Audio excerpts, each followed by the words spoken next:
Boa, no... Boa noite a todos e a todas. É um prazer a gente estar aqui com vocês no nosso primeiro seminário temático do curso de licenciatura em Química. É a primeira vez que a gente está ofertando esse componente curricular, então a nossa intenção é estar trazendo diversos temas e questões relacionados ao ensino de Química e a Química para serem discutidas nesse momento. Os seminários da licenciatura, eles são uma parceria com o Grupo de Estudos e Pesquisa, Identidade e Formação Docente, o GRIFO, que é um grupo de pesquisa que também tem vinculação com o curso de licenciatura. Então, a gente está muito feliz em estar aqui nesse momento com vocês, com os nossos convidados, e é uma oportunidade de diálogo para estarmos ampliando as discussões que a gente faz nos diferentes componentes curriculares do curso. Aproveitamos também para agradecer a presença das pessoas que, porventura, não são do curso de licenciatura, mas que estão aqui para discutir conosco essa temática tão importante. Boa noite. Então, os seminários da licenciatura, eles são realizados quinzenalmente e eles vão envolver a apresentação de temas relacionados ao curso de licenciatura, tanto da área de Química quanto do ensino de Química. E esses seminários envolverão a apresentação, né, do tema pelo convidado ou convidados, seguido de uma conversa, um debate sobre o tema. Então, as datas dos seminários são quinzenalmente, elas já estão definidas. Então, temos aqui as datas. E os seminários, eles serão divulgados no Instagram da licenciatura, como a maioria viu, né, a divulgação que a gente fez essa semana do seminário. Também será divulgado no SIGA e pelo e-mail do curso. Então, lá no SIGA, para os alunos que se matricularam na disciplina, no componente curricular, vocês vão ver que tem o folder de apresentação do seminário. Temos um fórum para conversarmos sobre a apresentação. Então, reflexões que vocês podem trazer e postar lá no SIGA. E também, né, temos alguns artigos relacionados ao tema. E a cada seminário, como a gente já falou, né, ele vai dar direito a um certificado. Para que esse certificado seja emitido, é necessário que vocês preencham um formulário que será encaminhado daqui a pouco. Então, com os dados que estão ali sendo solicitados, para que esse certificado possa ser emitido. E esse certificado, né, dará direito a 4 horas. Como a gente já comentou anteriormente, aos alunos que completarem 28 horas, eles estarão aprovados na disciplina de seminários. Caso os alunos não alcancem 28 horas, eles podem usar esses certificados para as atividades acadêmicas, científicas e culturais, as atividades complementares, né, e como horas para essas atividades. Esse primeiro seminário, né, será mediado pela professora Laís.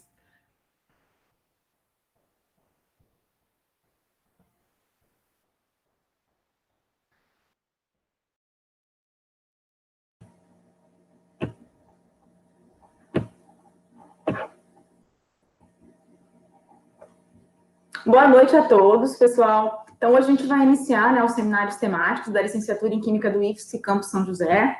Os nossos encontros, eles pretendem promover uma discussão sobre o ensino de Química e a formação de professores, e são destinados aí aos estudantes do nosso curso, aos professores, aos pesquisadores e demais interessados da comunidade interna e externa do IFSC, né? Sejam todos muito bem-vindos e sintam-se à vontade para corroborar nas nossas discussões. Como a Paula já disse, né, a professora Paula disse, o evento está vinculado ao GRIFO, né, que é o Grupo de Estudos e Pesquisa, Identidade e Formação Docente, que visa aprofundar a compreensão da constituição da identidade docente na educação profissional científica e tecnológica e sua relação com o contexto econômico, social, político e da educação, né. Além disso, o grupo também investiga os saberes e as práticas, né, que constituem a docência envolvendo profissionais de diferentes áreas, né? O tema do nosso seminário de hoje é o retrocesso das políticas de formação de professores e os estudos de gênero e diversidade, que será ministrado pelo professor Gustavo Priscinotto, da UTF-PR de Campo Mourão. O professor Gustavo ele é formado em licenciatura e bacharelado em Química pela Universidade Estadual de Maringá. Sua inquietação com os ideais de inclusão o levou, então, a tornar-se especialista em psicopedagogia pela Faculdade de Ensino Superior Dom Bosco. Posterior a essas aspirações iniciais, né, incluir sujeitos distintos, né, em um mesmo espaço, ele buscou novos recursos mais humanizados, culturais e diversificados, aprofundando, então, seus estudos, tornando-se mestre e doutor em ensino de ciências e educação matemática, pela Universidade Estadual de Londrina. Então, ele configura-se, né, como um professor hibridizado entre exatas e humanas, né? Ele atua no Magistério Superior da Universidade Tecnológica Federal do Paraná desde 2013, né, no campus de Campo Mourão. E nessa instituição também ele é o professor responsável pela atividade de estágio desde 2015. Os seus principais interesses de pesquisa se descentralizam, né, e disseminam diferentes vertentes, tendendo principalmente a duas em específico, que são os estudos culturais, com ênfase em estudos de gênero e étnicos, e o ensino de química. Ele também se dedica a estudos de currículo e análise de livros didáticos. A seguir, então, o professor Gustavo vai compartilhar com a gente, né, os seus estudos, abordando também o currículo do curso onde ele atua e as pesquisas que envolve, né, que ele faz. Nós gostaríamos de agradecer ao professor Gustavo a disponibilidade e o pronto aceite ao nosso convite, né, e aos seus orientandos, Leandro e Giovana, que estão aqui presentes para conversar conosco sobre os seus trabalhos. É uma satisfação tê-los conosco, né, para essa discussão tão importante e necessária que é a inclusão, a diversidade e os rumos das políticas de formação de professores. Gostaria de agradecer a presença de todos aqui presentes, né, e também os nossos alunos, né, que boa parte do curso se matriculou nessa disciplina, a gente está bem feliz. As dúvidas e os comentários podem ser colocados no chat, que a gente vai retomar no decorrer do seminário. Então, vamos começar, então passo aí a palavra para o professor Gustavo. Obrigada, pessoal.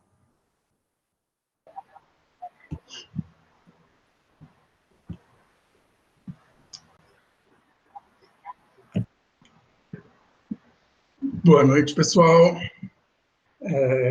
Primeiramente, eu gostaria de agradecer o convite feito em nome da Laís, uma amiga de longa data. Não vamos falar de anos, né, Laís, porque os anos já correram bastante, mas eu agradeço a todos e todas aí envolvidos e que me convidaram para essa fala nesse momento, e como diz a Laís, tão importante. Agradeço aos meus ex-orientados, orientados que estão aqui, alunos que também estão participando, agradeço a todos vocês aí do IFSC e demais presentes. Eu fico muito feliz de estar aqui dialogando um pouco sobre o que a gente vem fazendo aqui na UTF-PR e falar um pouquinho sobre essas políticas de formação e esse retrocesso que vem acontecendo nos últimos anos. Então, só de forma básica, a professora Laís já comentou aqui, mas, então, um pouquinho sobre a minha história. Quem trabalha com estudos culturais, que é a linha de pesquisa que eu sigo hoje e trabalho aqui dentro da UTF-PR, sabe que a gente tem que falar um pouquinho sobre quem nós somos. Então, é extremamente importante falar de onde viemos.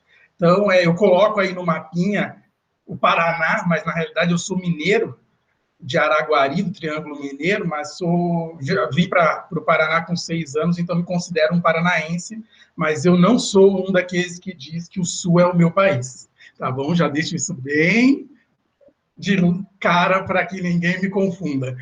Então, eu vivi durante muito tempo da minha vida em Japurá, uma cidadezinha, um município de pouco mais, em torno de 10 mil habitantes, e fiz, como diz a Laís, minha universidade, minha graduação na UEM, Universidade Estadual de Maringá, onde eu tive o prazer, inclusive, de conhecer a professora Laís, essa pessoa excelente, que nós nos divertimos muito enquanto seres humanos. Essa formação humana que eu tenho hoje, eu tenho certeza que perpassou pela existência da Laís e de vários outros amigos nossos lá. Então, eu fiz graduação em bacharelado e licenciatura entre 2005 e 2008, Em 2009 e 2010, eu lecionei, na verdade, desde 2007, 2008, já lecionava em algumas escolas particulares, mas trabalhei em 2009 e 2010 em alguns colégios aqui da região, tanto Campo Mourão, Cianorte, Maringá, e eu não tinha pretensão de fazer um mestrado e um doutorado. Então, é importante que vocês, aí, enquanto graduandos, pensem muito nisso. Mesmo que vocês agora não tenham essa intenção, estudem, procurem orientações de iniciação científica, estágios nas diferentes áreas, porque vocês podem, em algum momento, decidir seguir por esse caminho. E é importante que vocês tenham publicações, tenham experiências, tá? Então, depois de 2 anos lecionando, fui para a Universidade Estadual de Londrina fazer o meu mestrado. Até então, eu era um graduado em Química nada humanizado, pelo contrário, talvez na última eleição eu tivesse sido eleitor desse rapaz que está na foto aqui atrás, mas ainda bem que eu me livrei disso, e foi graças a muitas das minhas pesquisas e compreender um pouco mais sobre o mundo em que nós vivemos, e de uma forma muito mais crítica, eu adentrei ao mestrado em 2011, fiz em 2011, 12 mestrado, e na sequência entrei no meu doutorado. Junto com eles, entrei na UTF-PR. Então, no meu doutorado, assim que eu terminei o mestrado, eu adentrei no meu concurso da UTF-PR, que inclusive é engraçado, porque eu ainda acho que um dia vão falar para mim que é mentira que eu passei no concurso da UTF, porque eu entrei na UTF no dia 1º de abril, no dia da mentira, em 2013, logo que mudaram os planos de carreira dos professores das instituições federais. Mas é um lugar que me acolheu muito bem. Nós sabemos que essa área que hoje eu atuo, não o ensino de Química em si, mas a área de estudos culturais, da diversidade, gênero, etnia, é uma questão um tanto quanto mal vista nas instituições, principalmente no atual governo, que acha que isso não é fazer ciência. Então, a gente sofre um pouco com isso, mas eu fui muito bem acolhido na instituição que eu trabalho e os pares que eu tenho lá. Então, hoje eu me sinto um pesquisador na área de gênero, na área da diversidade. Inclusive, a Laís falou que vocês indicaram alguns textos aí aos alunos. Fico feliz, são as publicações que venho fazendo agora que eu me sinto um pouco mais potente dentro da minha área, e eu fico feliz de estar publicando junto com alguns pares hoje, alunos, ex-alunos e professores colegas da instituição. Então, ao adentrar na UTF, depois de ter visto tanta coisa no meu mestrado, no meu doutorado, as coisas começaram a tomar novos sentidos. Então, como eu disse, a minha perspectiva de mundo e como eu compreendia o mundo era um pouco diferente do que, um pouco, não muito diferente, do que eu acredito hoje. Então, algumas coisas começaram a tomar novos sentidos. Coisas que até então eu observava e via como natural, começaram a me causar certas estranhezas. Como algumas frases que eu vou colocar a partir daqui, representadas normalmente pelo Ken e pela Barbie fascista, mas que algumas provavelmente vocês vão reconhecer de quem são as falas. Então, cota é privilégio, não existe nenhuma placa dizendo que é proibido negros nas universidades. Daqui a pouquinho eu vou trazer alguns dados para a gente ver se é proibido ou não. A proibição, ela é sempre uma construção. A proibição não é uma placa de interdição, mas os modos em que se interditam os sujeitos. Mulheres de direita contra o aborto. Opa, meu chá de canela ninguém sai. Então, a gente tem outras formas de aborto, e o aborto é legalizado para mulher branca, rica. Então, possivelmente, vocês conhecem alguém que já abortou, mas talvez vocês não saibam que essa pessoa abortou. Tá cheio de emprego por aí, só não trabalha quem não quer. É óbvio, a galera gosta de viver de Bolsa Família. Parece que é uma questão muito simples, né? País na lama e vocês reclamando. Daí eu já ouvi aqui na própria UTF de alguns pares. País na lama e vocês reclamando de machismo, racismo, homofobia. Então, a gente tem muito mais coisa para pensar e refletir. E aí eu coloco algumas outras frases, que eu acho que vocês vão identificá-las. Não discuto promiscuidade. Filho meu é bem educado. Não corre o risco de se apaixonar por gay e negras.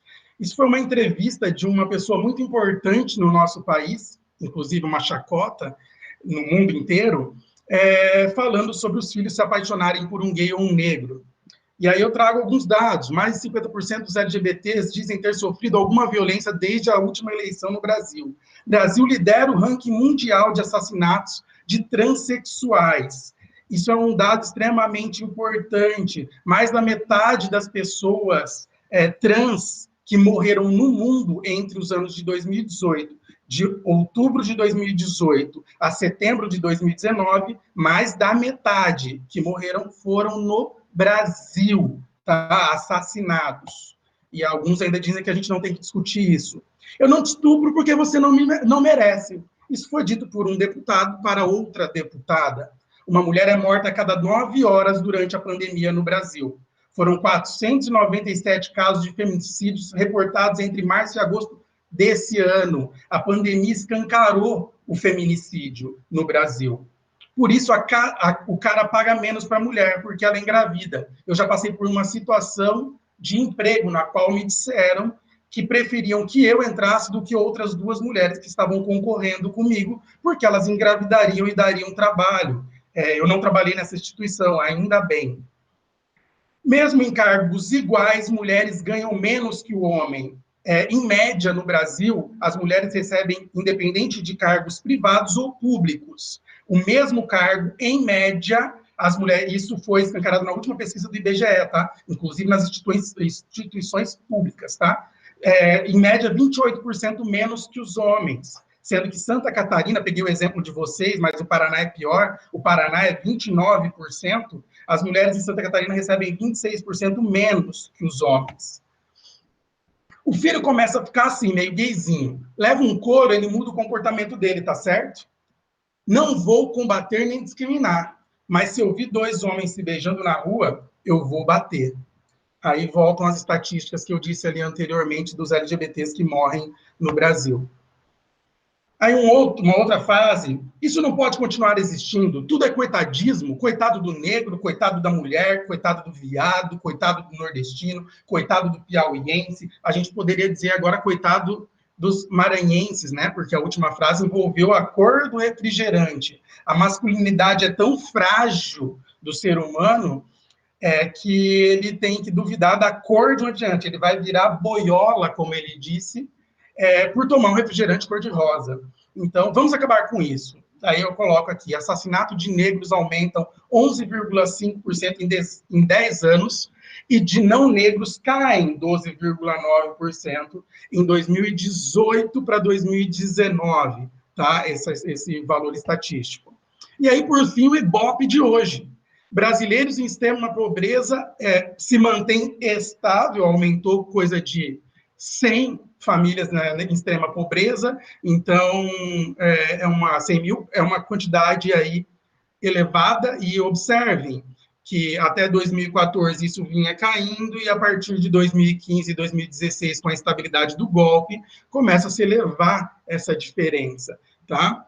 Diferente da Rede Globo, que mostra no Fantástico dados de como é difícil para uma pessoa pobre e negra crescer na vida, e esquece-se de dizer que nos últimos anos isso piorou, mas não dizem quais anos melhorou, que foi a partir de 2003, com então governo do presidente Lula. Essa omissão não pode ser dada, a gente tem que mostrar esses dados, o quanto vinha caindo desde de 2003 até 2014 e 15, quando começa essa expansão, de novo, do desemprego, da extrema pobreza. Em 2019, o Brasil, nessa mesma pesquisa, tá, do Ibope de hoje, que saiu hoje isso, em 2019, o Brasil bateu o recorde de desempregados, que buscavam por emprego há pelo menos 2 anos. Mulheres e idosos são os mais afetados. As mulheres e os idosos acabam, a grande maioria, demandando mais de 2 anos, quando desempregados, para conseguirem um novo emprego. E, por fim, brancos ganham quase 70% a mais do que os negros. Então, prestem bem atenção nisso. Em qualquer nível de ensino, os negros ganham menos que os brancos. Essa diferença é maior ainda quando a gente fala do ensino superior. Por mais que isso possa ser chocante, isso acontece. Uma coisa bonita de se destacar, assim, é lembrar que o Brasil é o 9º país mais desigual, e é o 7º país com mais bilionários, que surgiram mais bilionários no último ano. Tá bom, professor, mas você está aí mostrando um monte de Barbie, Ken, mas e a escola? Qual que é o papel disso tudo nesse sistema? O que está acontecendo? A escola, como todas as instituições, já diria o Foucault, elas buscam normatizar corpos, assim como os manicômios, os hospitais psiquiátricos, eles todos, de algum modo, buscam padronizar os sujeitos. E a escola não se diferencia desses outros espaços. Então, quando vocês olham essa chargezinha aí, essa imagem, ela tem esse sentido de buscar uma norma, um padrão dentro da sala de aula. Mas tá bom, então quem é que define isso? Como que define o que nós queremos formar dentro da escola?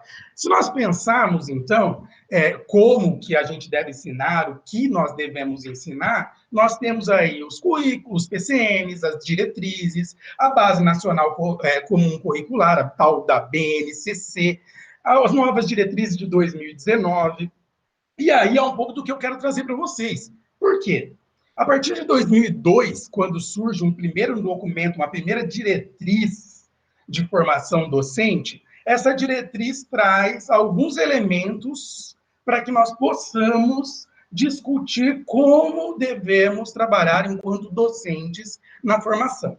Então, como nós devemos formar professores? É uma época, principalmente no ensino de química, que a área de ensino de química começa a se potencializar e começam os programas, a surgir os programas em maior demanda, em maior quantidade, para formar pesquisadores na área de ensino de química. Até então, a gente não tinha nenhuma revista específica de ensino, e sim somente a revista Química Nova, que nessa época surge uma linha onde uma seção em que você pode publicar sobre. Então, diante disso tudo, a gente cria o que a gente vai chamar para dentro da escola de currículo. Então, esse currículo é o que vai determinar o que eu vou trabalhar, que aluno eu quero formar dentro da minha escola. E é aí que a gente começa a pensar esse retrocesso que eu vou falar daqui a pouquinho. Mas primeiro, para a gente entender esse retrocesso dos documentos, das nossas diretrizes de formação docente, a gente tem que entender um pouquinho mais disso que a gente trabalha nos estudos culturais, que é compreender como se produzem essas normas, esses padrões. Então, o currículo, primeiramente, a gente tem que entender ele da seguinte forma.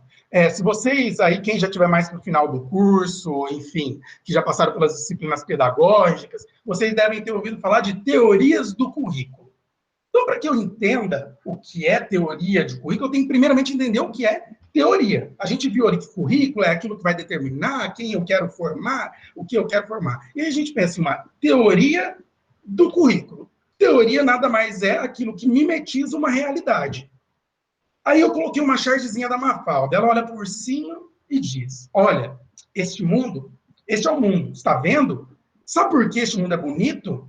Porque é um modelo reduzido. O original é um desastre. E aí, vários de vocês, eu tenho certeza que já devem ter olhado para a cara das professoras aí, e falar assim, professora, esse negócio aí dessas teorias de aprendizagem é tudo mentira. Na prática, na teoria tudo é lindo, mas na prática, exatamente. Na teoria tudo é lindo. Por quê? Ele mimetiza, ele disfarça uma teoria, ele cria uma teoria que vai explicar algo que vai acontecer depois. E aí está o problema. Porque a teoria nada mais é que um signo da realidade. Ele precede o próprio real. Então, a nossa vida real já é pré-determinada por uma teoria. E se o currículo é pensado enquanto uma teoria, ele também nos precede. Então, a minha prática em sala de aula já foi definida. Então, eu tenho que trabalhar de determinada forma, seguindo determinadas competências e habilidades, e nada além disso. Então, é claro que se nós pensarmos o currículo enquanto uma teoria que precede a própria prática, que precede o próprio real, a gente vai falar, opa, peraí, então não tem o que fazer. Então, eu só determino e tenho que seguir aquela linha. E quem já foi para a sala de aula sabe, vocês podem criar o melhor planejamento da vida de vocês. Ele não vai acontecer como você previu. Ele serve para um aprendizado, ele serve para que você tente prever algumas coisas que vão acontecer, mas ele não vai sair delineado como vocês tanto queriam. Então, onde está o problema disso? está muito ligado à ideia de uma descoberta. Quando a gente fala de epistemologia da ciência, a gente fala do problema de descobrir as coisas. Estava tudo posto ali, eu só cheguei e descobri, estava ali embaixo. Então, eu só precisava ver e aí está tudo resolvido. Isso seria muito a ideia da teoria. Só que o currículo, se ele é visto como teoria, ele precede a vivência, ele precede a minha vida. Então, ele está previamente definido e eu não tenho mais o que fazer. Ele está ali, posto, o qual eu devo seguir. E aí que está o problema, porque a vivência prática cria novas possibilidades. Então, seguindo um autor muito importante para a gente, eu falo muito rápido e a boca seca. A gente seguindo, então, com Tomás Tadeu da Silva, um autor muito importante, negro, pesquisador do Rio Grande do Sul, ele fala de uma possibilidade de substituirmos o termo teorias por discursos. Por quê? O discurso ele é sempre construído na relação. A forma com que eu digo e a forma com que cada um de vocês compreende é diferente. Alguns termos que, por exemplo, nós usamos aqui na região sul, não são compreendidos no mesmo sentido em São Paulo, na região norte e nordeste, em determinados grupos ou guetos. Então, o discurso, se o currículo é visto como um discurso, é que ele é construído e tem sentido na relação prática, no real. Ele não é prescritivo. O currículo tem competências e habilidades que nós devemos transitar, mas ele não é pré-definido. Eu vou construir na relação com os meus alunos. Então, o que eles vão aprender ou como eles vão conhecer vai depender da relação com o que eles já foram, com o que eles vivenciam agora, com o que eles pretendem ser. Então, o currículo deve ser visto, segundo Tomás Tadeu da Silva, como discurso e não como teoria. Por quê? Segundo ele, um discurso, em troca, no lugar de teoria, produz seu próprio objeto. A existência do objeto é inseparável da trama linguística, que supostamente o descreve. Então, ele não se separa da língua, ele se constrói nos discursos. Por isso que Foucault é tão importante para nossas pesquisas nessa área da diversidade, da inclusão, das questões de gênero, porque ele sempre vai falar das questões referentes a discursos e tramas entre línguas e objetos, que é um pouco do que a gente fala de signo e significado, tá? Então, que mais para frente talvez a gente volte a tocar nisso ali, num outro tema. Então, como que a teoria, essa norma, essa proposta de uma teoria, essa impossibilidade, mas na ideia moderna ainda e conservadora ela existiria, produz diversidades. O processo de produção da diversidade, de produção de uma norma, ela acontece em várias etapas. A Maura Corsini Lopes, que também é uma professora muito importante da área, do Rio Grande do Sul também, o Rio Grande do Sul é muito potente nessa área dos estudos culturais, ela vai falar de como se produzem essas normas. Principais ideias que a gente tem que ter é a ideia de como ocorre o processo de normatização, normalização e normalidade, que a gente já vai falar ali na frente com um pouco mais de detalhes sobre isso. Mas, por exemplo, como a ideia de família se produz? Hoje, mais de 50% das famílias brasileiras não são esse padrão ou norma estipulada que nós costumamos chamar nos últimos anos de família tradicional brasileira, que seria o homem, a mulher e os seus filhinhos. Principalmente se for aquela da propaganda da margarina. 2 pessoas brancas, com filhos brancos, de olhos claros, felizes e sorridentes.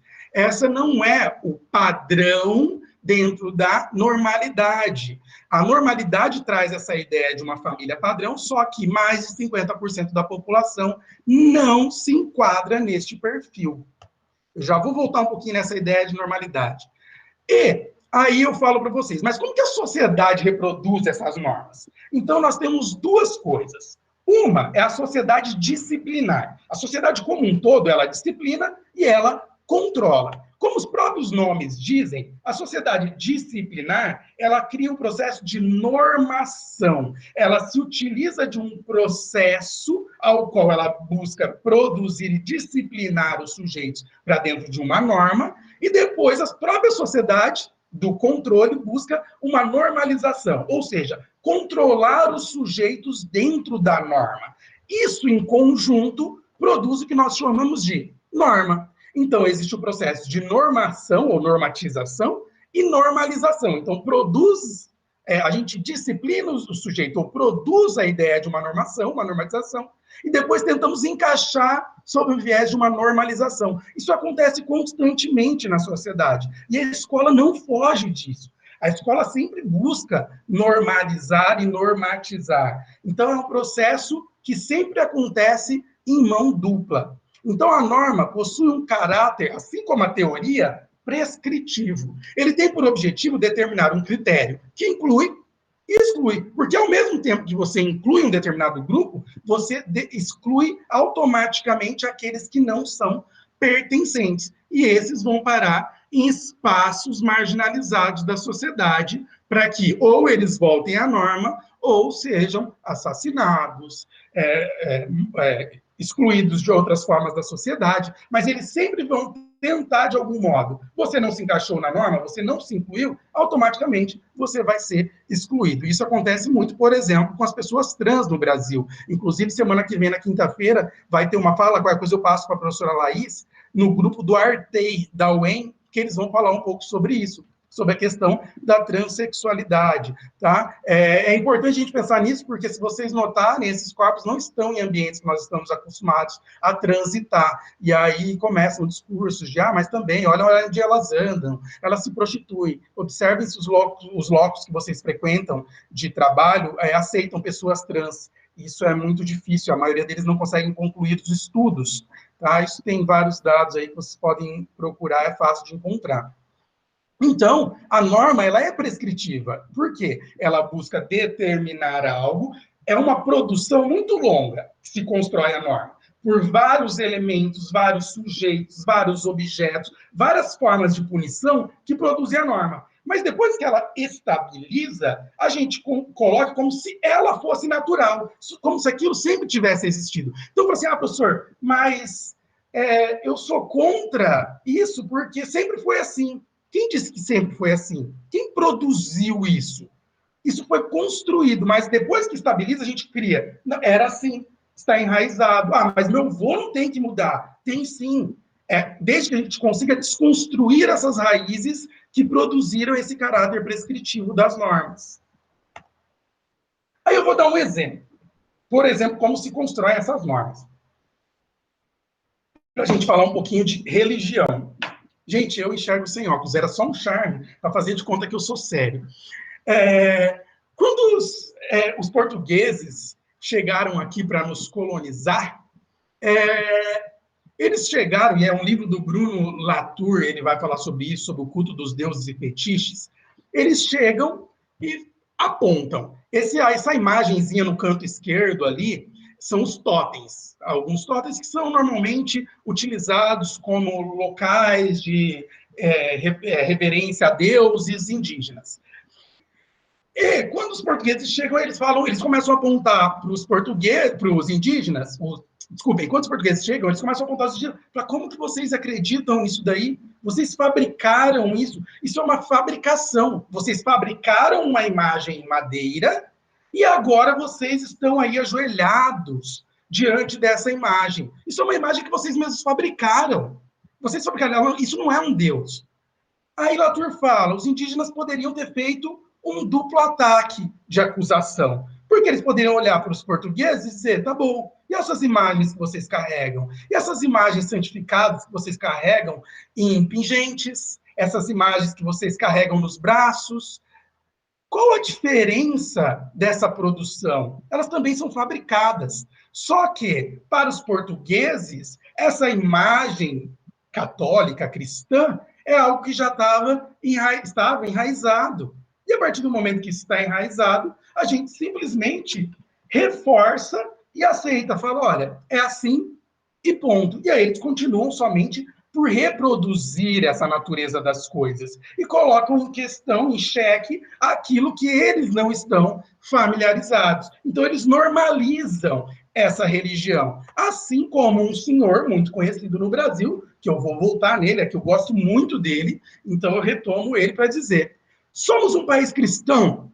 Não existe essa historinha de Estado laico, não. O Estado é cristão. Vamos fazer o Brasil para as maiorias. As minorias têm que se curvar às maiorias. As minorias se adequam ou simplesmente desaparecem. Olha uma frase perfeita para se discutir normas. Primeiro que ele não tem conhecimento do que é minoria e maioria. Minorias e maiorias não é em quantidade, mas sim minoria é aquele que não detém o poder em suas mãos para uma relação entre sujeitos e objetos. Mas, tirando esse equívoco do nosso queridíssimo senhor, olha a última frase: as minorias se adequam ou simplesmente desaparecem. Como se aquele que não se enquadra à norma pode ser excluído automaticamente. E nós sabemos que no linguajar desse sujeito, desaparecer está vinculado a muito armamento, pólvora contra os Estados Unidos e vários outros fatores. Aí eu pego uma frase do Nietzsche. E, gente, como eu sempre falo para meus alunos, eu adoro essa frase, eu não estou questionando Deus, eu sou religioso, mas eu vou fazer uma analogia aqui com vocês.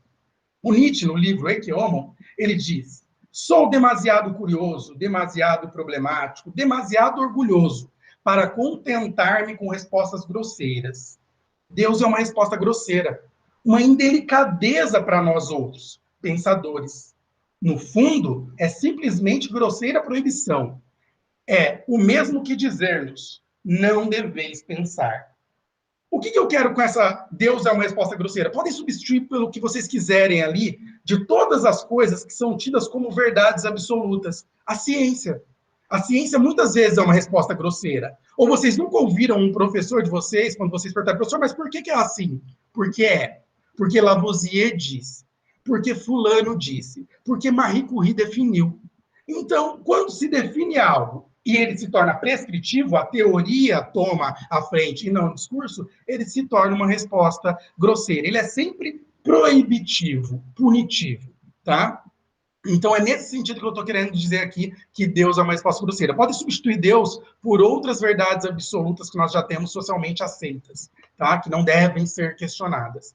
Então, voltando lá à ideia da normatização, então, inicialmente nós temos a normatização, que é o processo que visa determinar as normas, normalmente determinado por grupos de elite, hegemônicos, não é o povão que decide o que é a norma. Então, as normas são culturalmente e socialmente construídas por sujeitos privilegiados.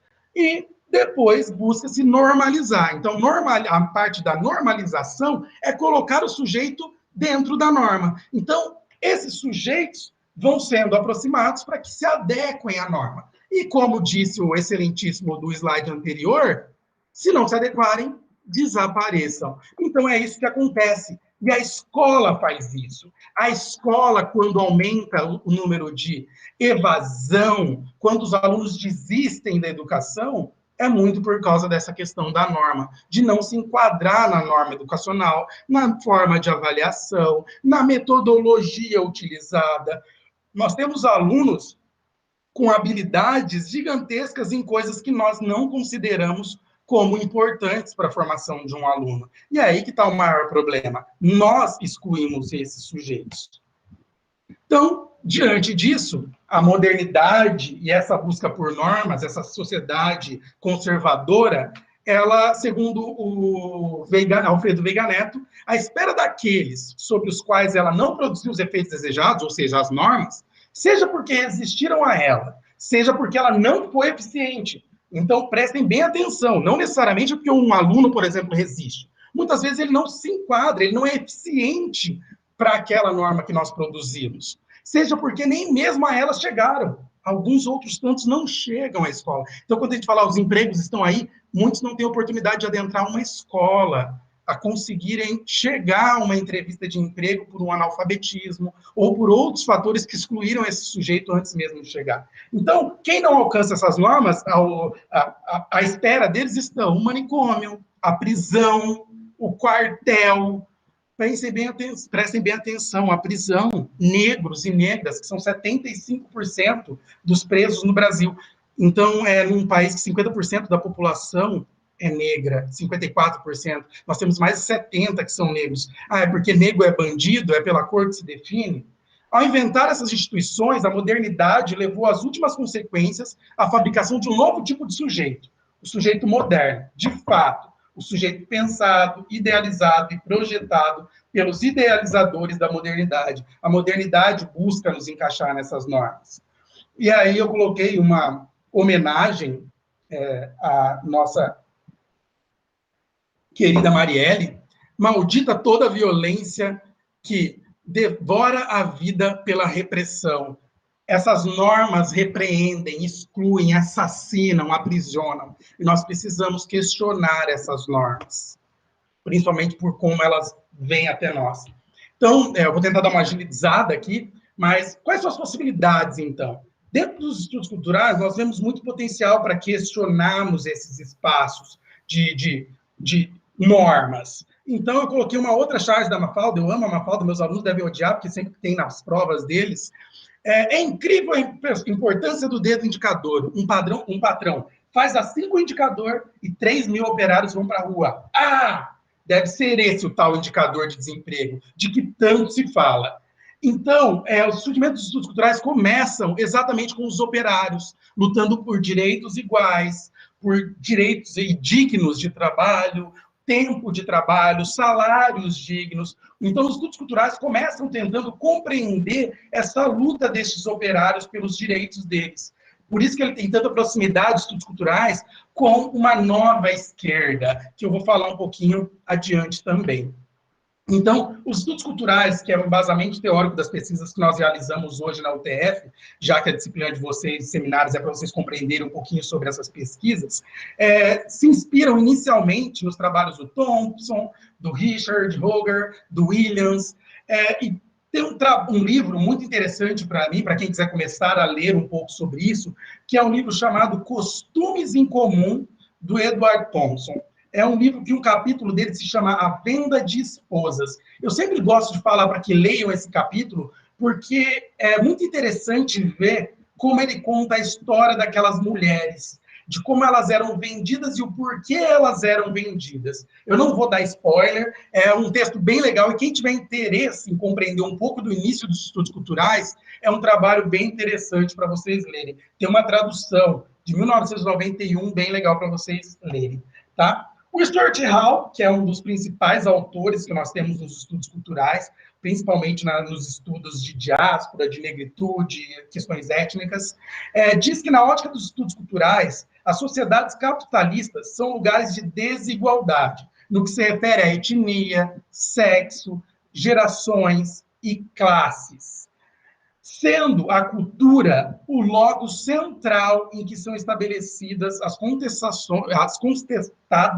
tais distinções.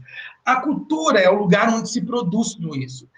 Quando eu disse lá para vocês dos discursos que eles se constroem nas relações, nas instabilidades das relações, nas contingências das relações, tem muito a ver com essa ideia de cultura. É uma questão cultural, social, política, econômica, tudo isso, de alguma forma, influencia culturalmente em como se produzem as normas que vão incluir ou excluir os sujeitos. E por isso é tão importante a gente pensar dentro dessa perspectiva dos estudos culturais nas diversidades. Então, os primeiros trabalhos dos estudos culturais têm um alinhamento muito próximo com a nova esquerda e com o marxismo, mas apesar desses trabalhos virem questionar os excluídos, os marginalizados, a classe operária trabalhadora, as mulheres, os negros, quem fazia isso no início, aqueles caras que eu citei ali anteriormente, eram todos brancos. Inclusive, no texto que eu citei para vocês do Edward Thompson, ele fala de mulheres. E ele mostra quantas mulheres influenciavam na venda delas, por um desejo próprio.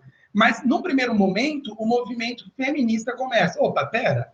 Como assim um cara está querendo vir aqui palpitar? E aí começa o empoderamento de resistência das mulheres, dos negros, que começam a tomar o seu espaço de fala para que eles decidam o que eles sofrem ou deixam de sofrer. E por isso que eu coloco a figurinha ali do lado. Quem é que pode decidir? Os negros decidem o que é racismo. As mulheres decidem o que é machismo. A comunidade LGBT decide o que é LGBTfobia. Você só pode decidir não ser um babaca. Porque é a mulher que sofre com machismo, é o negro que sofre com racismo e é LGBT que sofre com a LGBTfobia. Por isso é tão importante que a gente escute o que esses sujeitos dizem, é compreender o que eles passam. Então, surge aquela, mas, professor, e se um negro acredita que não tem racismo? Talvez ele não tenha passado numa situação que ele tenha notado, mas aí a gente tem que compreender que é muito maior o que acontece com os sujeitos para que a gente exclua por uma voz que nega o que uma comunidade toda sofre. Tá. Mas e o currículo e a diversidade? Onde está tudo isso, professor? Quero saber, eu, como futuro professor, ou como sujeito, a gente vai falar aqui de diretriz, mas não é só as diretrizes, não é só a universidade, não é só a escola. Somos seres humanos, mas a gente vai fazer uma relação com os documentos que regem a nossa formação.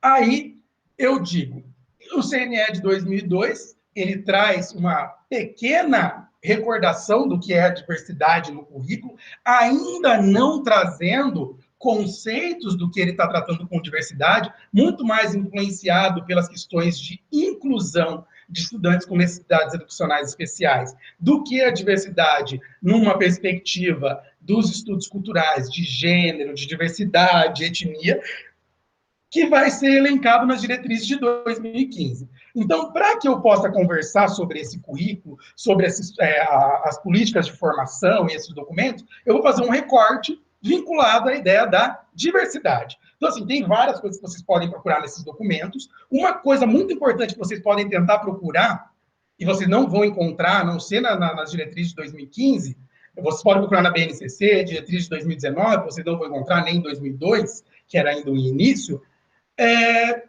sobre o termo gênero. A gente teve toda uma discussão, né, dos planos municipais de educação sobre a palavra gênero, que tem que tirar a palavra gênero. Aqui em Campo Mourão foi engraçado até ir na Câmara Municipal, foi um show de horrores, ver um monte de gente com Bíblia na mão, falando que a gente estava querendo ensinar a criança de 6 anos a transar e fazer orgia. Foi dito isso por um membro da igreja lá na frente, assim.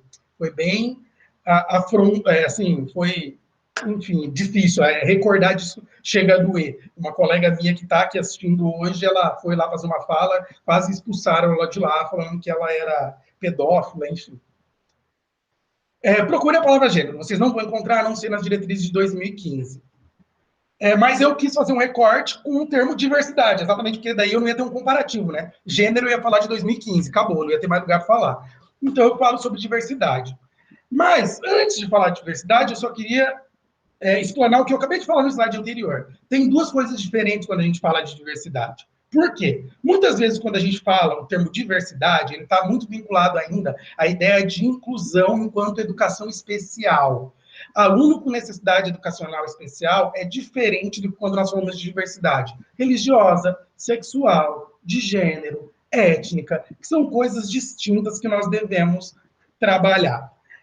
Então, os documentos, muitas vezes, eles ainda se confundem. E muitos professores, exatamente porque muitos de nós não temos formação dentro dessa perspectiva de diversidade, no sentido religioso, sexual, de gênero, étnico, das minorias em si, acabam vinculando diretamente aos alunos com necessidades educacionais especiais. Seriam a questão vinculada a alunos com deficiência visual, deficiência auditiva, alunos cadeirantes com dificuldades de locomoção, enfim, vincula-se a isso, porque essas disciplinas e esse conceito adentrou aos cursos de formação anteriormente. Então, assim, se nós procurarmos, por exemplo, o ENEC, que é o nosso maior evento de educação química no Brasil, vocês vão encontrar muita coisa sobre educação especial, sobre inclusão de alunos com necessidades educacionais especiais, mas pouquíssima coisa sobre diversidade sexual, religiosa, de gênero e étnica. Tem um trabalho de uma aluna do nosso curso aqui, da Maria Vitória, que ela fez uma pesquisa sobre mulheres nas ciências no evento ENEC, e não tem praticamente nada no evento, no ENEC, que é o nosso maior evento. Tá? Então, o que se busca é compreender um pouco mais de como essa multiculturalidade, esse multiculturalismo, transita por esses locais, por esses corpos diferentes, por essas identidades. A prof. Paula, no início, até falou do grupo de pesquisa de vocês de identidade, de formação docente. Exatamente. A ideia de identidade, para a gente, tem um pouco diferente o sentido, que eu vou falar para vocês daqui a pouquinho também, tá bom? Mas essa ideia de identidade é muito importante para a gente pensar nessa diversidade. Quais são essas outras identidades não aceitas nesses espaços? Então, entendendo essa diferença de como é vista a ideia da diversidade, em 2002, o único momento que aparece o termo diversidade é o acolhimento e o trato da diversidade. Ponto. Nada se transcorre sobre isso, não se discute que diversidade é essa, mas diante de toda a documentação da época, muito estava atrelado, e até os trabalhos de pesquisa desenvolvidos na época, estavam diretamente vinculados à ideia de inclusão de alunos com necessidades educacionais especiais.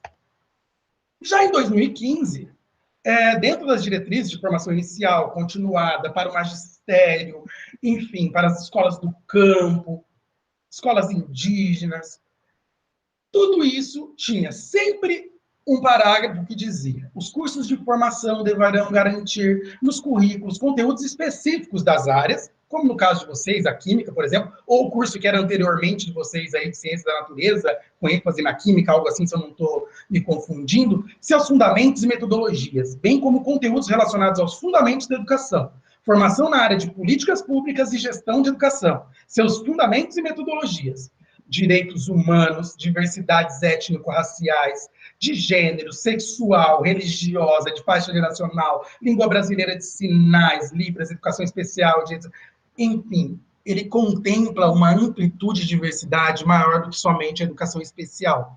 E ele começa a falar, não, a gente tem que tratar disso. Eu preciso que meus alunos saibam falar desses temas e dessas situações em uma sala de aula. Muitos alunos me perguntam, professor, mas eu tenho medo de lá na hora, eu não sei, a pessoa é trans, não é trans, e se eu falar errado? Se vocês estiverem buscando compreender, estiver buscando de uma forma educada, respeitosa, educacionalmente falando, humanizada, vocês vão ter o afeto desse sujeito, mesmo que vocês usem um termo incorreto.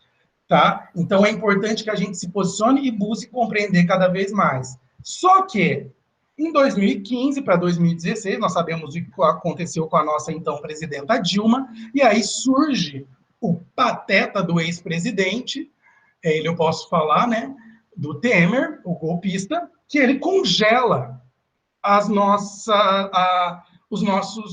diretrizes de 2015. Algumas universidades, alguns cursos de licenciatura já tinham se modificado para a nova realidade, como era aqui em Campo Mourão, a gente já propôs o curso dentro dessas novas práticas, das diretrizes de 2015, só que ele congela e falou, opa, não vai mais ter que terminar até 2017, vamos congelar até 2018. Aí, em 2017 para 2018, surge a Base Nacional Comum Curricular.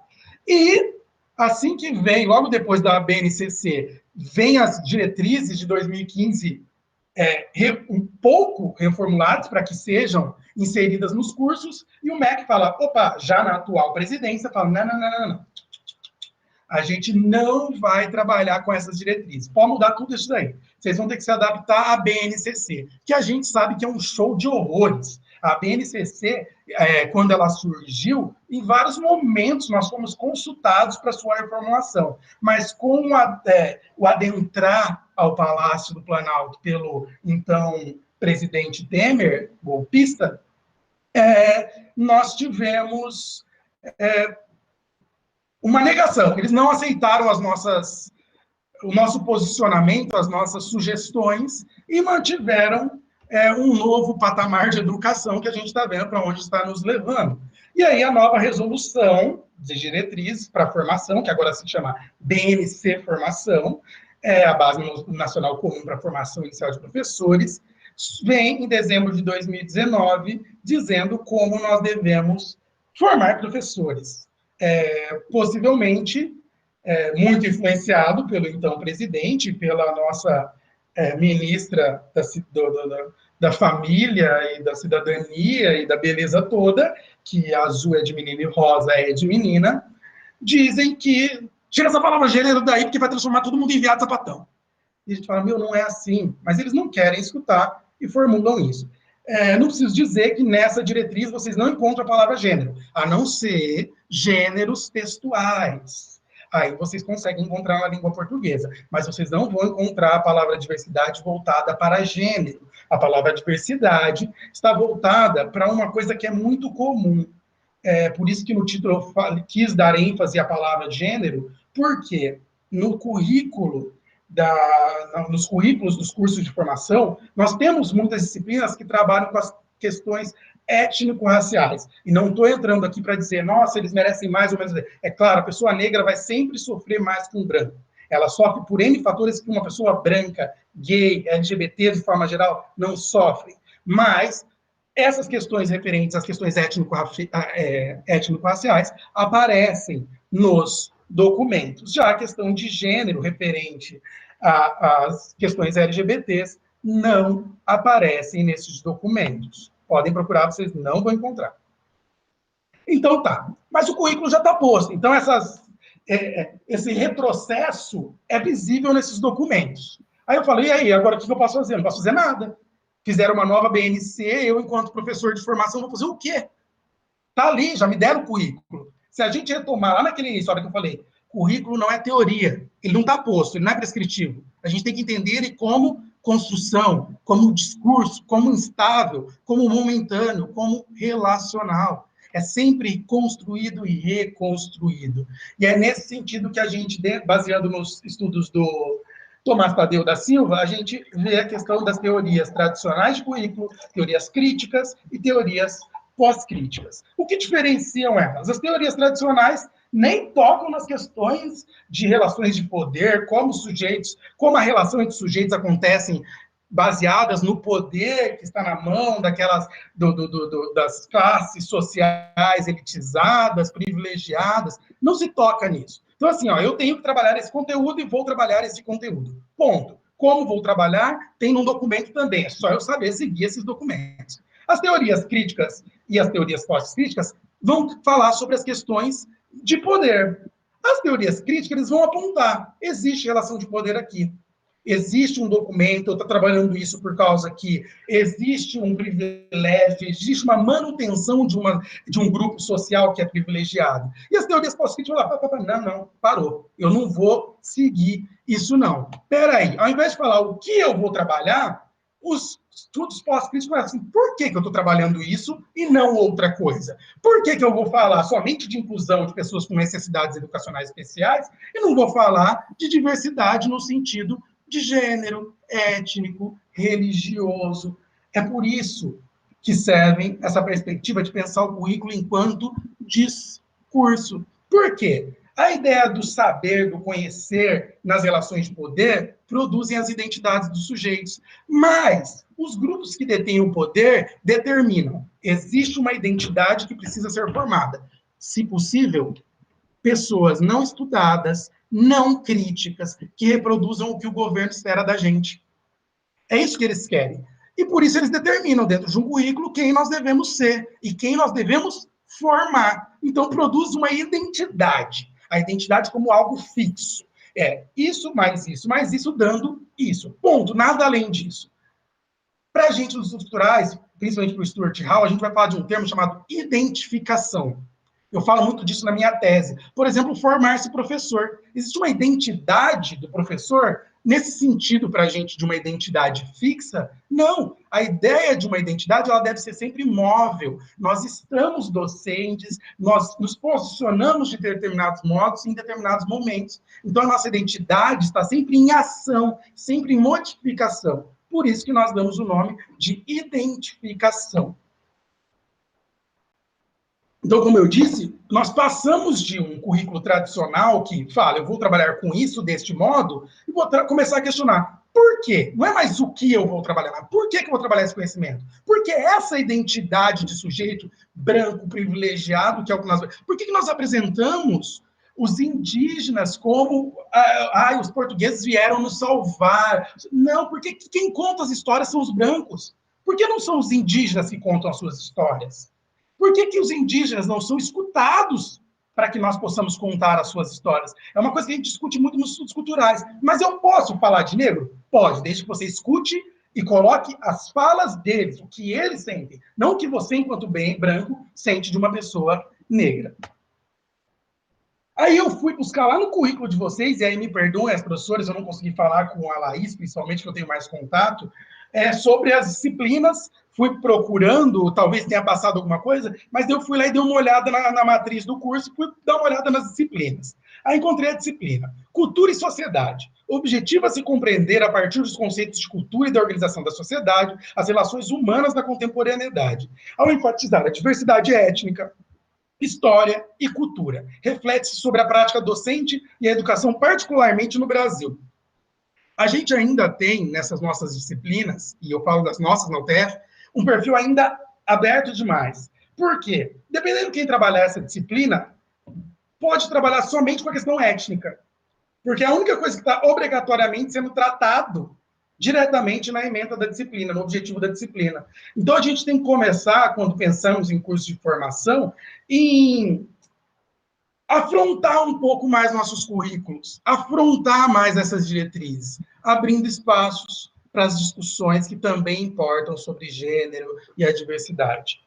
E aí, em Campo Mourão, a gente, na última reformulação que aconteceu em 2018, nós introduzimos algumas disciplinas, como Teoria do Currículo, Diversidade e Cultura, que a gente vai falar sobre essas perspectivas de currículo na pós-modernidade, as questões de sexo e de gênero, que são coisas distintas, a disciplina de Introdução à História e Filosofia, que a gente fala muito de Sociologia e Antropologia, que é uma disciplina do segundo período do curso, e as disciplinas de Instrumentação para o Ensino de Química 1 e 2, que são disciplinas de pesquisa e ensino. Os alunos propõem uma pesquisa, é como se fosse praticamente um TCC para alguns deles, mas é para eles entenderem um pouco sobre as pesquisas na área de ensino de química. Então, aí a gente tem vários trabalhos que saíram, que estão sendo publicados. A Sara, que é atualmente uma orientada minha, ela, a Dani e a Andressa fizeram um trabalho sobre mulheres nas ciências, enfim, muito amplo, que eu não vou entrar em detalhes de cada um aqui, senão eu vou até as 9 falando, e não é esse o meu objetivo. Então, para além desse currículo e da matriz do curso, nós temos os trabalhos de conclusão dos cursos, o protagonismo estudantil, que é um edital aqui da UTF para falar da manutenção de alunos na universidade, e a gente sempre propõe trabalhos como o Leandro, que vai falar daqui a pouco com vocês, a Daliane e a Bruna, que são ex-alunas orientadas minhas, que trabalharam com a questão da evasão de LGBTs, evasão de mulheres pelo assédio na universidade, uma universidade tecnológica, uma universidade que muitas vezes transita no machismo dentro dessa instituição. Então, a gente faz os trabalhos assim como nos estágios, que é um dos exemplos que nós vamos ter daqui a pouquinho aqui com a fala das meninas, da Giovana. E agora, eu queria falar rapidinho do nosso grupo de pesquisa, que é o lugar onde eu melhor transito, é onde eu me sinto mais à vontade, é onde eu tenho as pessoas que me acolhem diariamente naquela instituição. Além de PIBID, de residência pedagógica, PIBID que nós tínhamos, agora não temos mais, mas agora temos residência, e tenho certeza que nós também vamos transitar nessas temáticas. Mas o nosso grupo se chama NEPECID, parece negócio de matar bicho de animais grandes, mas não, é o Núcleo de Ensino e Pesquisa em Estudos Culturais, Inclusão e Diversidade. Os líderes de pesquisa somos eu, a Estela, o Alexandre e o Luiz Polizel. O Ale hoje não é mais professor da UTF, mas também faz parte do nosso grupo. Assim como aí temos, eu vou falar da esquerda para a direita quem estão, a primeira aí é a Sara, ela trabalha, hoje ela desenvolve um TCC sobre mulheres negras nas ciências, com a história da Joana Dark, aquela professora do ETEC de São Paulo, que foi tão agredida pela sua cor da pele, pela sua questão de ser uma mulher. Ela foi agredida em redes sociais, em páginas de reportagem, a Sara faz uma análise disso. Embaixo dela, a Giovana, que vai falar um pouquinho sobre um trabalho dela aqui, mas ela desenvolve uma pesquisa sobre inclusão de alunos com necessidades educacionais especiais em meio à pandemia. Em cima, nós temos o Eric, que trabalha com a questão de Yansan, ele vai falar de algumas divindades aí. A Vanessa, ao lado dele, que é uma pessoa que trabalhou com uma mulher negra na UTF-PR, uma professora, e as dificuldades de ser uma mulher negra. A Daliane e a Ana, que trabalharam com mulheres nas ciências e a análise de desenhos e discursos de meninas. Embaixo ali a Jéssica, que trabalhou com mulheres mães na universidade, no curso de Química. Minto, não foi no curso de Química, em um outro curso que foi desenvolvida a pesquisa com essa mãe, mulher. Aí tem o Leandro, esse daí tá dando um beijo nessa galinha aí no meio, que é o amor da minha vida, esse querido, e ele é mestrando, e daqui a pouco ele vai falar com vocês também, ele vai detalhar um pouco mais do trabalho dele. Embaixo, o Juliano, com essas mãos aí, que é um querido, que foi o meu primeiro orientado na área dos estudos culturais mesmo. O Arthur e o Maicon, que trabalharam com análise de livros didáticos e atividades experimentais dentro da perspectiva de estudos de laboratório do Bruno Latour. Aí, do ladinho esquerdo, o Alê e a professora Estela, as duas pessoas que me guiam, me auxiliam em tudo que eu preciso, e eu agradeço muito a eles. Para que vocês entendam um pouquinho da pesquisa, eu convidei 2 sujeitinhos para falarem com vocês hoje. O primeiro deles é o Leandro, a segunda é a Giovana, mas agora eu vou abrir para que o Leandro Cajuela Lopes fale sobre o trabalho dele, que tem o título O que nos contam as representações de pintos na escola? Compreendendo a gerência de corpos dóceis pelo biopoder e os corpos desviados. Bom, olá, boa noite a todos e todas. Então, como o professor Gustavo anunciou, o meu nome é Leandro Lopes e eu sou licenciado em Química pela UTFPR, campus de Campo Mourão, e atualmente eu sou mestrando na área de Química Orgânica pela Universidade Federal de Santa Maria. Durante o período de 2017 e 2018, eu tive a oportunidade de integrar o NEPECID, né? O grupo de pesquisa que é liderado pelo professor Gustavo Priscinotto. E dentro desse grupo, eu desenvolvi o meu trabalho de conclusão de curso, o TCC, que foi intitulado, então, como O que nos contam as representações de pintos na escola, compreendendo a gerência dos corpos dóceis pelo biopoder e os corpos desviados. Bom, o meu trabalho, ele partiu do pressuposto, na verdade, muito mais do pressuposto, né, da realidade de que a escola, ela é um locus de disputa e de dominação hegemônica, né, de formas de ser e formas de se pensar. Num contexto de virada linguística e de estudo culturais, a gente imagina a escola como sendo um locus, né, que deveria contemplar toda a diversidade da sociedade, né, incluindo a diversidade religiosa, social, sexual, de gênero e entre tantas outras. No entanto, a gente sabe, né, que a escola, muito mais do que reproduzindo, ela continua impondo esses preconceitos, né, e inclusive os preconceitos que se referem ao grupo LGBTQ+, né? E a gente sabe que o grupo LGBTQ+, dentro da escola, ele causa estranheza, né? E o estranho a gente consegue entender exatamente como sendo aquilo que a gente não pode controlar. E foi exatamente nessa falta de controle que tem o sujeito estranho que a gente encontrou a potência necessária para desenvolver esse trabalho, né? Então, o nosso maior objetivo foi, a partir de uma etnografia pós-moderna, em um colégio da rede pública, lá de Campo Mourão, no Paraná, identificar e investigar algumas estratégias de resistência que o grupo LGBTQ+, apresenta dentro da escola.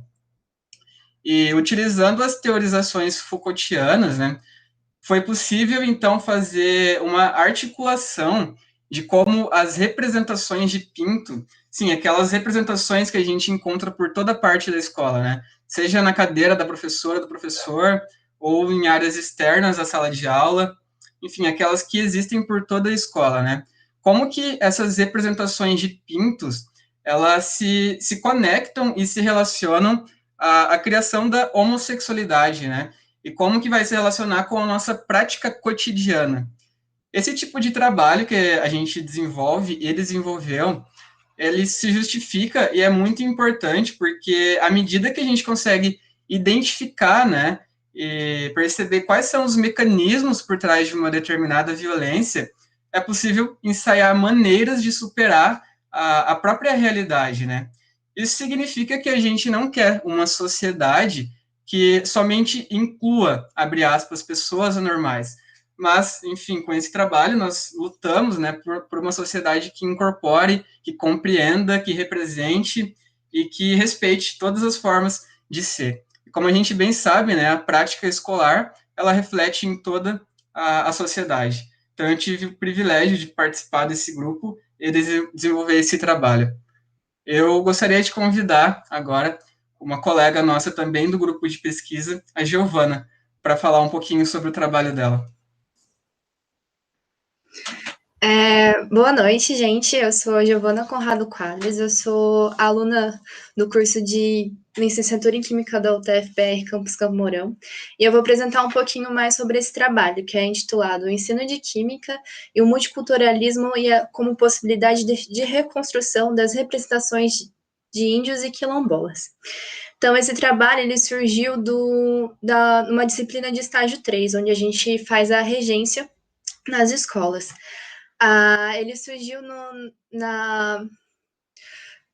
na tentativa de juntar o ensino a diversidade e o grupo de minorias com as ciências exatas. Então, a gente pegou, relacionando os grupos de indígenas e quilombolas, e na disciplina de química, a gente utilizou a mandioca como tema central e... desculpa, eu tô meio nervosa. Como tema central, relacionando o tema da mandioca, relacionando com a parte química, a extração do ácido cianídrico da mandioca, com a cultura quilombola indígena. Com uma questão cultural, a gente relacionou a lenda da mandioca, como uma questão ambiental, a gente relacionou as questões de terras indígenas, os genocídios que estavam acontecendo, relacionando com questões políticas também, e questões culturais, econômicas, relacionando às casas de mandioca da cultura quilombola. Então, foi um jeito de tentar relacionar esse lado mais humano com das ciências exatas que a gente não vê muito nas escolas, com relação ao currículo ser fechado, né? Então, a gente buscou uma maneira de tentar relacionar os estudos de diversidades e minorias no estágio. Então, quem quiser saber mais sobre o trabalho, pode procurar o trabalho na internet que está publicado, ou se tiver alguma dúvida, pode entrar em contato com a gente do grupo do NEPCID ou com o professor Gustavo, que a gente tira dúvidas. E desculpa mesmo que eu sou meio tímida, mas é esse o trabalho. E eu passo a palavra para o professor Gustavo de novo. Boa noite.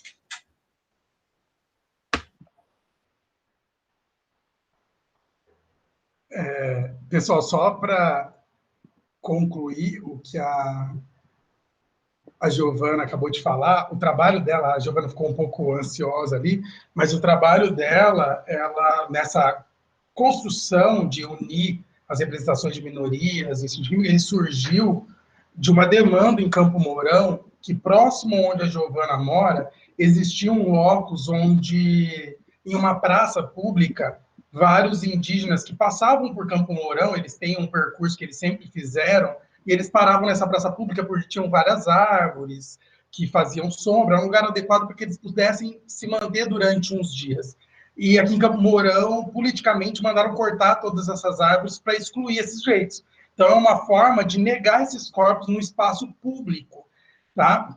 E aí, diante disso, a Giovana, nas discussões com os alunos, criou isso daí. E aí ela foi propor a atividade com os alunos, ela fez toda uma discussão de por que esses corpos transitam pelas cidades, exatamente por questões ambientais, de tomadas de terras, como, por exemplo, hoje saiu uma nota do vice-presidente da República falando sobre como retirar terras de pessoas que não estão tomando os devidos cuidados ambientais, enfim. E o presidente falou que é contrário, que não pode fazer isso, que ele vai expulsar se alguém propor isso, enfim. Mas são essas políticas que nós nos posicionamos. Esse trabalho da Giovana foi feito em estágio, eu não falei nada, mas nossos estágios se dividem em 4 etapas. E em cada um deles, nós buscamos sempre articular temas de diversidade, de inclusão, de minorias, de acessibilidade, sempre dentro dos nossos estágios, que se dividem em 4 etapas, tá bom? Como a Giovana falou, esses trabalhos aí, eles estão disponíveis, tanto do Leandro quanto o da Giovana e outros lá podem encontrar pelo currículo também. Por fim, aí, para não estender mais, eu gostaria de fazer uma provocação. Eu peguei uma frase do Freire, tão odiado pelos amantes do atual presidente. eu coloquei uma frase dele que é: não existe imparcialidade. Todos nós somos orientados por uma base ideológica. A questão é, sua base ideológica é inclusiva ou excludente? É importante a gente pensar nisso, porque, como eles, não existe nada imparcial. Nós sempre somos parciais. Nós temos interesses, nós temos objetivos que nos levam a determinados caminhos. O que precisamos pensar é, nós incluímos ou excluímos? Nós excluímos o sujeito pela cor da pele, pela orientação sexual. Se nós excluímos, algo tem de problema em nós enquanto sujeitos, problemas na nossa formação. E aí a minha provocação fica, não só para quem é aí do IFSC, mas para todos que escutaram isso daqui hoje, ou vão escutar em outro momento, eu acredito que vai ficar gravado, não tenho certeza, mas eu deixo a seguinte provocação. O curso de licenciatura ao qual vocês pertencem é includente ou excludente? Não somente o curso, a família da qual vocês fazem parte, o grupo de amigos do qual vocês fazem parte, um episódio que aconteceu, inclusive aí em Santa Catarina, né, da menina que sofreu o estupro, que não tinha intenção de estuprar,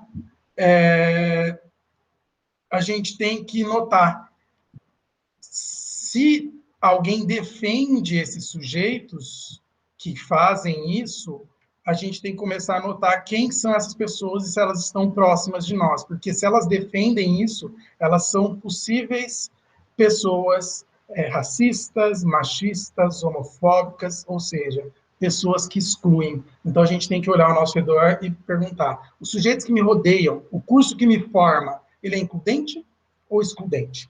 Enfim, eu agradeço muito a todos vocês que prestaram atenção aqui, que ficaram com a gente aqui até o final. Sou muito grato por todos que me escutaram, independente de concordarem ou não. Exatamente, nós temos sempre uma parcialidade, e alguns preferem ser parciais num âmbito excludente, mas eu queria finalizar com essa frase, porque eu acho que ela é extremamente importante, que somente os beijos calem as nossas bocas. Gratidão a todos, e eu passo para a professora Laís.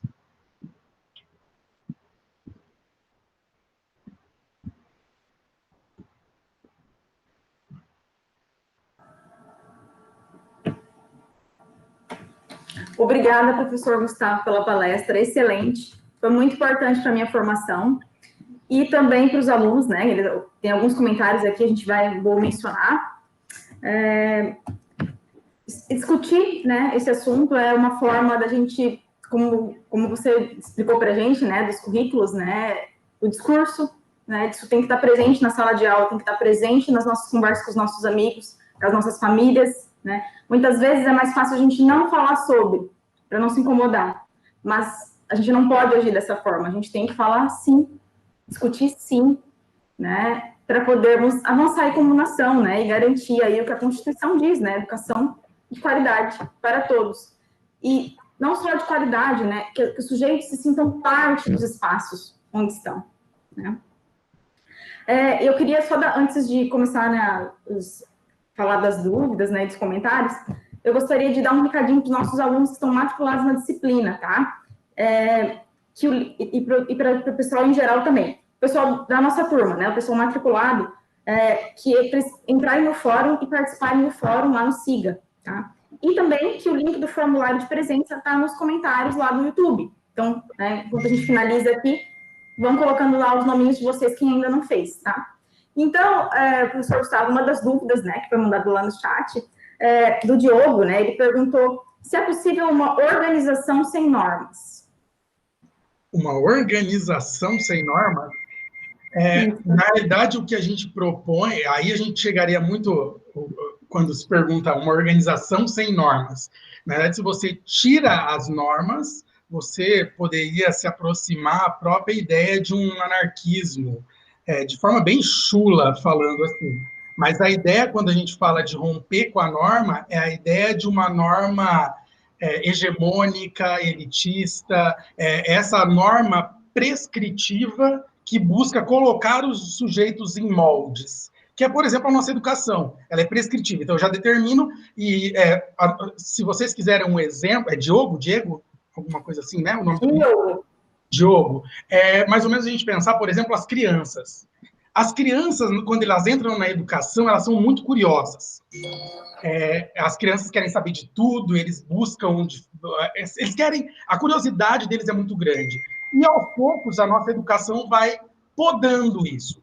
Por quê? Existe uma norma do que o aluno deve e pode saber, seria a ideia do poder falar e agir de determinados modos. Por exemplo, um menino, você não pode se vestir de rosa, você não pode mexer muito as mãos, porque você é afetado. Então, você começa a criar padrões. E essas normas prescritivas, que são normas excludentes, que nós questionamos. Então, questionar a norma que exclui. Então, seria mais ou menos dentro daquilo que o Paulo Freire fala lá no final, as normas que nós produzimos, elas incluem ou excluem? Ela busca, normalmente, essas normas elitistas, elas buscam, modernas, conservadoras, elas buscam excluir os corpos que não seguem essa norma de uma elite, do que é determinado por um corpo branco, heterossexual, ocidental, masculino. Então, é nesse sentido. Então, não é propor um mundo sem normas, pelo menos não é a forma com que eu penso. Não é pensar um mundo sem normas, mas organizado sem normas, mas pensar em normas de uma forma bem plural, que realmente inclua, não, eu aceito, tem um viado aqui na minha turma, tem um preto aqui na minha sala. Não. A ideia é realmente de uma inclusão e não de uma segregação.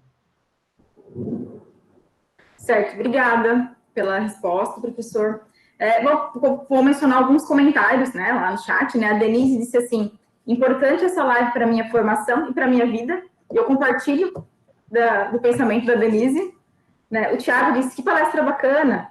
O Devanir disse: muito legal a palestra. A professora Adriana disse: Gustavo, muito obrigada por compartilhar seu conhecimento conosco. Palestra maravilhosa. Parabéns. A Thaís disse: acertaram em cheio trazer essa discussão, né? Eu aproveito para mencionar que não foi por acaso, né, que a gente escolheu essa decisão. Convidamos o professor Gustavo e optamos, né, por esse tema para iniciar os nossos seminários. Primeiro, pelo momento, né, que nosso país está passando, né, pelos diversos acontecimentos que estão acontecendo, é um tema que precisa ser discutido. E segundo, que recentemente a nossa aluna Ediele fez uma pesquisa, né, o TCC dela fazia uma análise dos TCCs desenvolvidos no curso. E ela observou que não tinham muitos trabalhos, né, a respeito de inclusão e gênero. E a análise dela foi em cima dos trabalhos relacionados ao ensino de química. Então, fica aí o convite aos nossos alunos, né, que pesquisem mais sobre, leiam sobre, desenvolvam os trabalhos. Tenho certeza que podem contar com o professor Gustavo e com o time dele, né, que a gente teve o prazer de conhecer hoje. Então, vamos lá, pessoal, vamos se aprofundar mais, né, nesse assunto. E serve para mim também, né, eu fiquei muito curiosa, com certeza eu vou estudar mais sobre o assunto. Sim.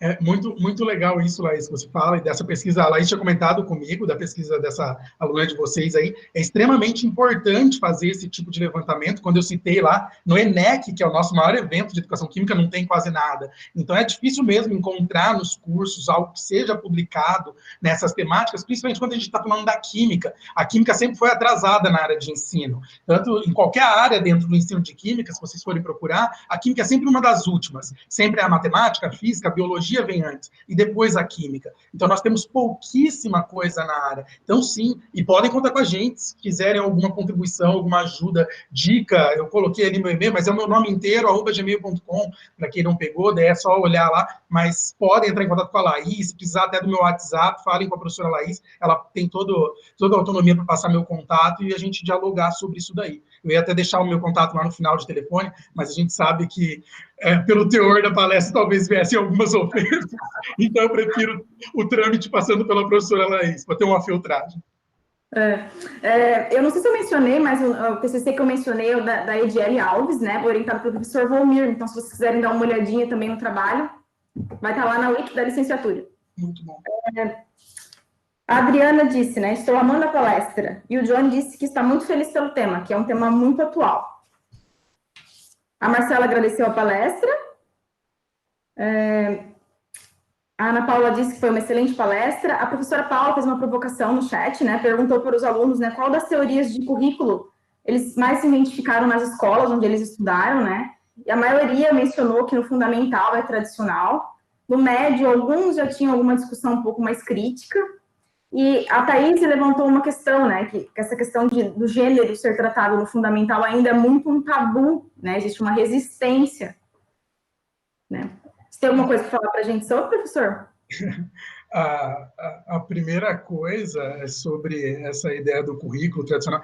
O próprio ensino médio ele traz disciplinas que acabam, o próprio currículo, né, traz temas um pouco mais envolvidos na nossa realidade. Talvez por isso a gente tenha essa ideia de um pouco mais crítico do currículo. Mas isso depende de N fatores. E sobre a questão de ainda ser um tabu, eu concordo, porque a gente, se nós pensarmos, se a gente for fazer uma análise dos cursos de formação, principalmente quando nós tratamos de cursos de pedagogia, que é a nossa formação básica com crianças, não tem formação para isso. Nós não formamos os sujeitos para pensar em questões referentes a gênero. Que, exatamente, a gente, ao longo de muitos anos, a única diretriz que nós tivemos para tratar e criar uma possibilidade para discutirmos gêneros foi barrado. Todas as instâncias possíveis, em Londrina, por exemplo, que é um lugar mais próximo, aqui eu tive muita proximidade, quando nós começamos a discutir essas diretrizes, criaram leis em Londrina que se nas escolas municipais algum professor falasse de gênero, ele poderia ser preso. Então, assim, se cria um tabu exatamente, daí eu posso voltar na pergunta do Diogo. Exatamente. A gente pensa existem leis, existem normas, mas que norma é essa? É uma norma que só aceita o padrão heterossexual, branco, ocidental. Então, claro, ele se torna um tabu porque nós vivemos em uma sociedade machista, racista, por isso que eu esqueci o nome dela, Davis, o sobrenome, mas ela diz da pedagogia antirracista. Não adianta não ser racista. Não me basta não ser racista. Eu tenho que ser antirracista. Eu tenho que, por exemplo, não me basta não ser machista. Todo mundo, quando aconteceu esse caso da menina, eu acho que é Mariana, aí de Santa Catarina, que ela sofreu o abuso, o estupro, é uma questão de que não deveria... não basta não ser machista. Não basta não fazer o estupro. Nós devemos ser anti-machismo. Nós devemos acusar esses sujeitos. Nós devemos ir para a rua e proibir esses sujeitos de estarem no mesmo ambiente que a gente. Então, esses sujeitos precisam ser presos. Então, é nesse sentido. Nós devemos lutar. A gente precisa estudar sobre. Né? Em todo espaço que nós tivermos, nós devemos nos posicionar. Então, é uma pequena coisa. É quando você vê um aluninho, quando vocês estiverem no estágio de vocês, sendo homofóbico, racista, machista, intervir. É se posicionar. É isso que a gente precisa se a gente realmente quer uma mudança. Então, a gente não basta...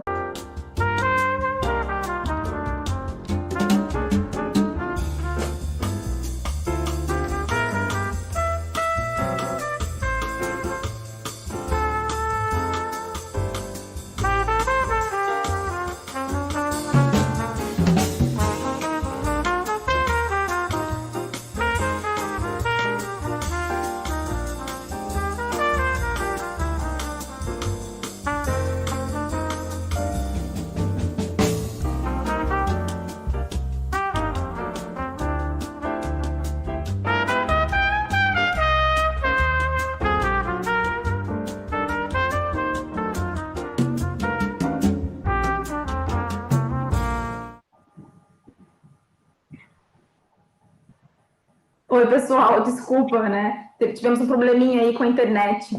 Mas vamos continuar, então. Tem mais uma dúvida lá no chat, né, da Bruna. A Bruna perguntou assim: como podemos criar ações para trabalhar a diversidade no ensino de Química? Como? Desculpa, ela estravou bem no início da pergunta. Como podemos criar ações para trabalhar a diversidade no ensino de Química? Como criar ações... Bruna é o nome da aluna, da pessoa? Isso, Bruna. Bruna e demais, claro. Então, Dentro do ensino de química, por exemplo, a gente tem trabalhos como a da Giovana, a gente teve trabalho já, por exemplo, falando sobre a história de sujeitos, tanto negros, mulheres, que nós temos muitos trabalhos que nós desenvolvemos nessa vertente. Então, por exemplo, o primeiro trabalho que a gente teve, a gente tem muita análise de livro didático e pensar em discutir isso com os alunos. Se vocês pegarem, por exemplo, o livro didático aqui de Campo Mourão, que está sendo trabalhado no PNLD desse ano, o livro da Marta Reis, se vocês olharem os 3 volumes, eles têm 2 representações de mulheres nos 3 volumes. Então, assim, é um tanto quanto complicado você ver que não tem representação de mulheres nos livros. A representação de negro, por exemplo, no livro didático, é muito... E é uma imagem muito pesada, porque é uma seção, um capítulo que fala sobre a relação entre a construção civil e o ensino de química. Aí, em uma página, se vocês abrirem o livro, assim, em uma página tem uma imagem de um homem, está lá assim, relação entre a construção civil e a química. Aí tá, embaixo da imagem, aqui tem 2 homens brancos com aquele chapéuzinho que eu esqueço do engenheiro civil, 2 homens brancos, cheio de conta, com uma prancheta, enfim, como escrito engenheiros civis, Do lado, da outra página, do lado, tem uma imagem de 2 negros batendo massa, batendo cimento. Isso é uma forma de representar, que a gente fala, a ideia de representatividade, que como o sujeito negro se vê no livro didático? Quem ele é no livro didático? Qual o espaço para ele na química? Qual o espaço para ele na engenharia? Então, assim, a gente faz análise de livros, a ausência de mulheres, de negros, de indígenas em livros didáticos. A gente já fez trabalhos com alunos no nosso curso, por exemplo, sobre a utilização de filmes. Por exemplo, o Jogo da Imitação. O Jogo da Imitação, o ator principal é um matemático super... Não vou usar o termo, porque eu estou me segurando para não falar palavrão, mas é um cara super importante que, por ser LGBT, ele sofreu várias retaliações durante a pesquisa, durante a Segunda Guerra Mundial. E é uma história real que se conta. É claro que tem alguns desvios no filme, mas é uma história real.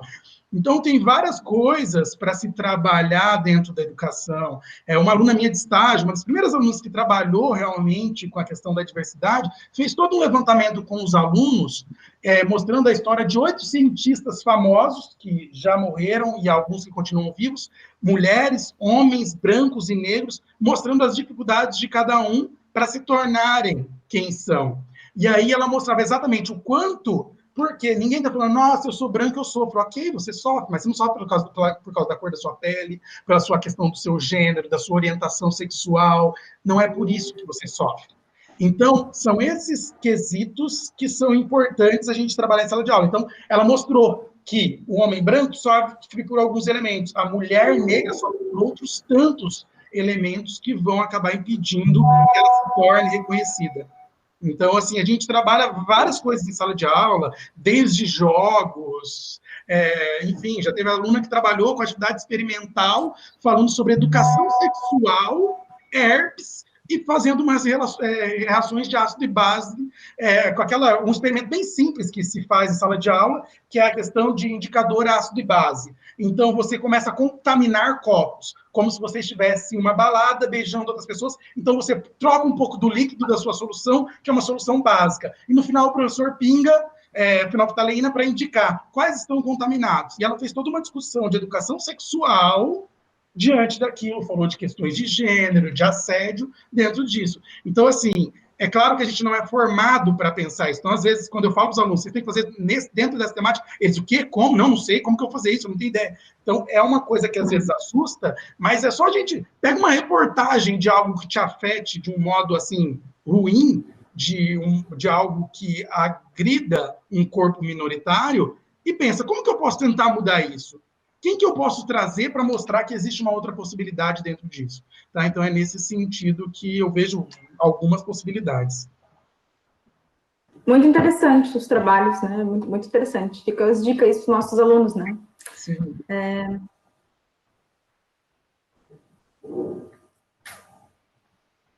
A Fran disse, parabéns pela palestra, muito obrigada. A Leila disse que a temática é excelente, inclusive a Leila, ela pesquisa, né, sobre a temática de gênero, né, sobre as mulheres, ela ela analisou, né, num dos trabalhos dela, analisou, né, quantas figuras de mulheres cientistas tinham nos livros, e ela observou que era um número muito reduzido. Enfim, tem muitos comentários positivos no chat, né? O pessoal gostou muito, eu também gostei muito. Muito obrigada. O pessoal elogiou também os trabalhos do Leandro e da Giovana, muito interessante mesmo. Pessoal, muito obrigada pela discussão, pela participação de todos. Espero todo mundo aí na próxima. Gustavo, espero que a gente consiga conversar mais vezes, né? Que a gente consiga comentar mais momentos, né? E, enfim, como dizer assim, difundir, né? Essas questões, né? Que precisam ser problematizadas aí na nossa sociedade. Então, pessoal, muito obrigada.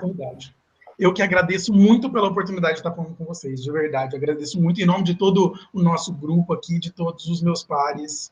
De verdade, agradeço a todos. Gratidão. Muito obrigada, então. Abraço a todos, boa noite. Se cuidem. Tchau, tchau.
Música